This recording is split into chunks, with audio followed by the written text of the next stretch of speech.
20% ethanol petrol में डाल रहे हैं, सब झूठा प्रचार करते हैं, कोई इथेनॉल से कोई नुकसान नहीं हुआ है। लोग गुस्साए हुए हैं, किसी की गाड़ी स्टॉल कर रही है, उनकी इंजन जाम हो रहा है, माइलेज कम हो गई, दिक्कतें आनी शुरू हो गई, पर सरकार फायदे गिना रही है। सरकार कह रही है कुछ है ही नहीं। और इथेनॉल इस्तेमाल कर रहे हैं तो पेट्रोल सस्ता क्यों नहीं हो रहा? इथेनॉल तो 60 से 65 रुपए प्रति लीटर।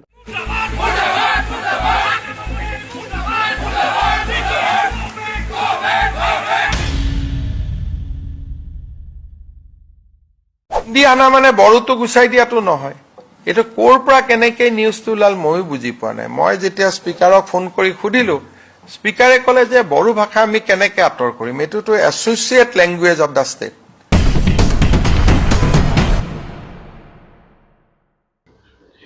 खुलुमबाय रायजोफोर, आरोबाव फिथांखिब्ल इउटुब चेनेलनिफ्राय रायजो राजा बयनिसिमबो दिनैनि बेलासि समनि गोजोननाय जासिहरग्रोनाय जाबाय। रायजोफोर, दिनै आं नोंसोरजों सावरायज्लायनो थाखाय गिबिसिनथारावहाय नैबे माखासे पेट्रल मेलायनायनि सायावहाय फंनैसो बाथ्रा बुंनो सानदों। नैथियावहाय आसाम लग'नि सायावहाय जोङो एसे सावरायलायनो सानदों। थामथियावहाय मिस्टार मेम'रेन्डामनि सायावहाय जोङो बाथ्रा सावरायलायगोन नैबे रायजो राजाफोरखौ लाफानानैहाय। दिनै रायजो राजा नोंथांमोन, गिबिसिनथारावहाय नोंथांमोनहाय आङो मोनसे भिडिअ हगारनानै होग्रोनो सानदों। बे भिडिअआनो जाहैबाय आसामनि chief minister doctor Hemant Biswa Sharma सारा मा बाथ्रा बुंदों, नोंथांमोना बेखौ खोनासंनानै लाग्रोब्लानो जाबाय। অধ্যক্ষ মহোদয়ে হিন্দী ভাষাটো তাত আনিছে, ৰাষ্ট্ৰীয় ভাষা হিচাপে থাকিব লাগিছিল, আমাৰ নাছিলে। হিন্দী আনা মানে বড়োটো গুচাই দিয়াটো নহয়, এইটো ক'ৰ পৰা কেনেকে নিউজটো ওলাল ময়ো বুজি পোৱা নাই। মই যেতিয়া স্পিকাৰক ফোন কৰি সুধিলো, স্পিকাৰে ক'লে যে বড়ো ভাষা আমি কেনেকে আঁতৰ কৰিম, এইটোতো associate language of the state. Assam বিধানসভাত পূৰ্বৰ পৰাই অসমীয়া, বঙালী আৰু বড়োত কাৰ্যসূচী চলে। रायजोफोर, हिन्दी रावा आसामनि लग'आवहाय मानो गोनांथिमोन?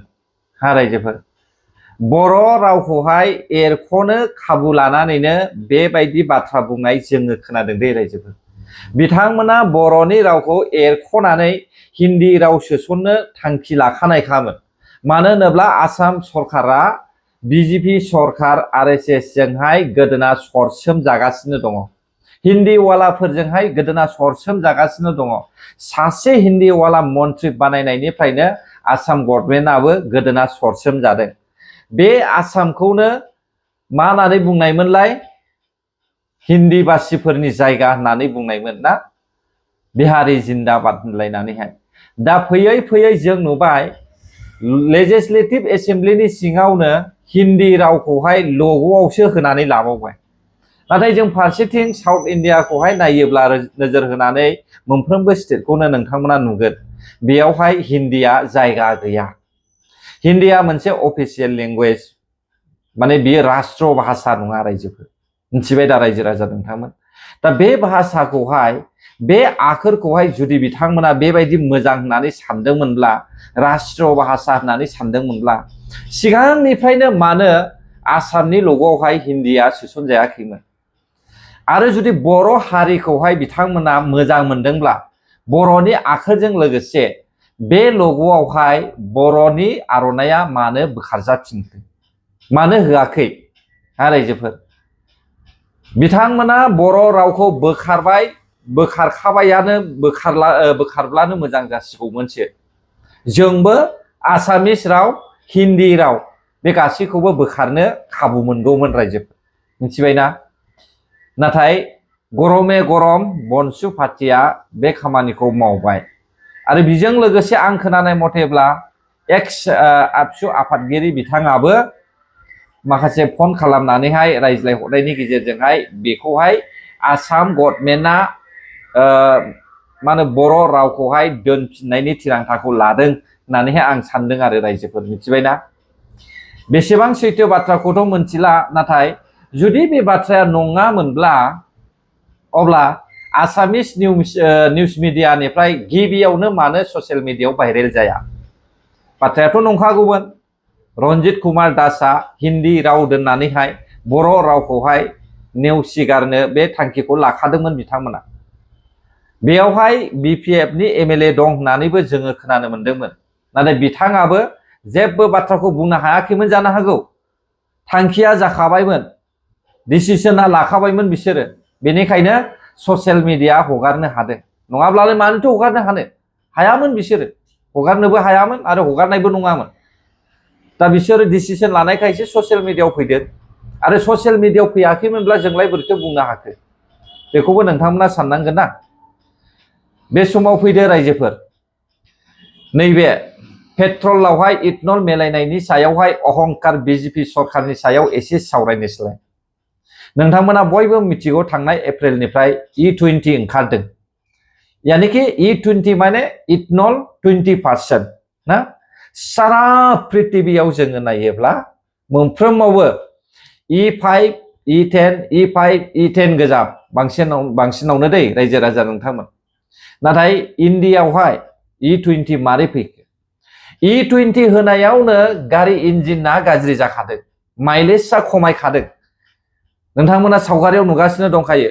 ससियेल मिडियायाव गोबां गोसारदों अब्लाबो भारतनि प्राइम मिनिस्टार नरेन्द्र मदि सारजों लोगोसे भारतनि बिजेपि पार्टीनि नेताफ्रा जेबो खोमाखौनो होआखै खोनासङाखै यानिकि पेट्रलनि मालिक यातिन कालकारनि फिसाज्लानि बिजनेसखौ बारायहोनो थाखाय भारत सरकारा खाबुसो होदों नाथाय फारसेथिं पाब्लिकनि थाखाय बेसेबां खहा जादों बेखौहाय भारत सरकारा नोजोरखौनो होआखै ओरै फारसेथिं फिसासा इंटरनेशनल हादर भुटान बिथांमोनानो बुजिनानैहाय E20 खौहाय इथनल गोनां पेट्रलखौहाय एक्सेप्ट खालामाखै अब्ला बेसेबां मान सन्मान गैयै खालामजादों भारतआ ना अब्ला नाय रायजोफोर भारत बायदि एसेबां अहंकार बिजेपि सरकारा रायजो राजाफोरखौसो धंस खालामनो थांगासिनो दङ रायजो राजाफोरनि जेने तेने गंसे गारि बायनानै लानाय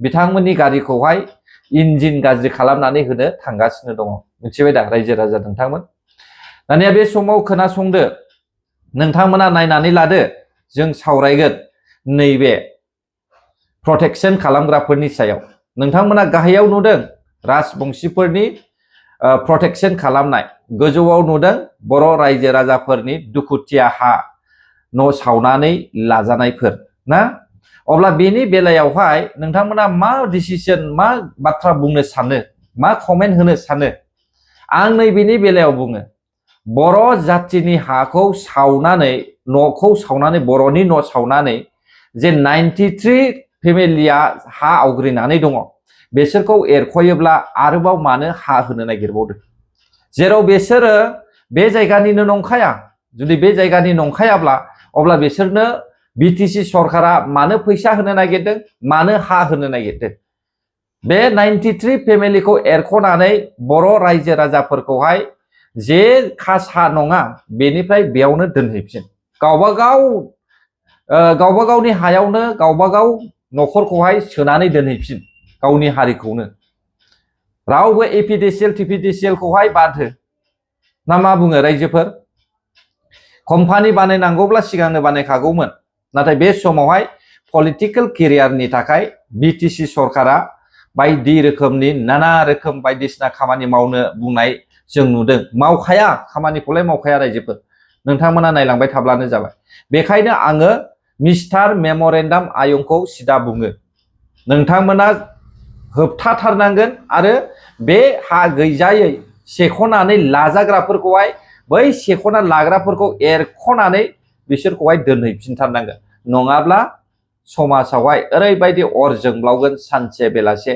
नायबायल' था नोंथांमोना मिस्टार मेमरेन्डामा गासैखौबो मिथिगौ दे रायजोफोर A to Z आयेनखौहाय बिथाङा मिथिगौ जारिमिनखौबो बिथाङा मिथिगौ अब्लाबो बिथाङा माब्लाबानि समावहाय रं पार्सनजों थाफानानैहाय नेगेटिभ बाथ्रा बुंनाय इलिगेल माखासे खामानि मावनाय जों बेफोरखौ नुयो दा बिसोरबायदि मानसिखौबो नांगौ नाथाय बिथांनि जे बुंनाय राव बेखौ आङो सिदा बुंखायो रायजोफोर बिथाङा बै समावबो होबथाखादों नालाय बे समावबो होबथानांगौ बेखौहाय बेनो आंनि खावलायनाया रायजोफोर गोरोन्थि जादोंब्ला नोंथांमोना आंखौ निमाहा होब्लानो जाबाय आरो जायफ्रा आंनि भिडिअखौ जोबजासे नायबाय बिथांमोननिसिम रोजा रोजा साबायखर बावहरनाय जाबाय बर' हारि जै जाथों जै बर' हारिनि